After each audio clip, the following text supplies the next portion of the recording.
আল্লাহ আকাশ ও পৃথিবী কিভাবে সৃষ্টি করেছেন?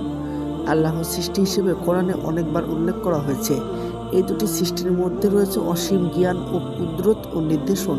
আকাশ, আল্লাহ 7টি আকাশ সৃষ্টি করেছেন। প্রতিটি আকাশে আলাদা আলাদা অস্তিত্ব রয়েছে।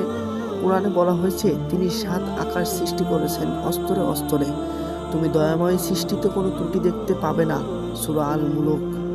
আকাশে রয়েছে সূর্য, চাঁদ ও তারা, মেঘ, বৃষ্টি ও বজ্রপাত। ফেরেশতারা যারা আল্লাহর হুকুম পালন করে তারা পৃথিবীর সম্পর্কে বর্ণনা দিয়েছেন। পৃথিবী হলো মানুষের বসবাসের জন্য তৈরি করা আল্লাহর আশীর্বাদ।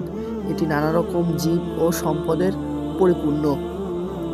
তিনি তোমাদের জন্য পৃথিবীকে বিছানার মতো ও আকাশকে ছাদের মতো বানিয়েছেন। পৃথিবীতে রয়েছে পর্বত, সমুদ্র, নদী, বন ও মরুভূমি, মানুষ, পশু, গাছ ও ফলমূল, বসবাসকারী, উপার্জন ও উপসর্গ রয়েছে।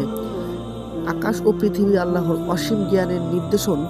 এই বিশাল সৃষ্টিজগৎ আমাদের স্মরণীয় করিয়ে দেয় যে স্রষ্টিও মহান আল্লাহ তাআলা ও একাত্ম।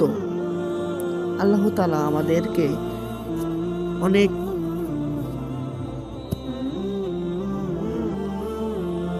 সম্মানিত দর্শক,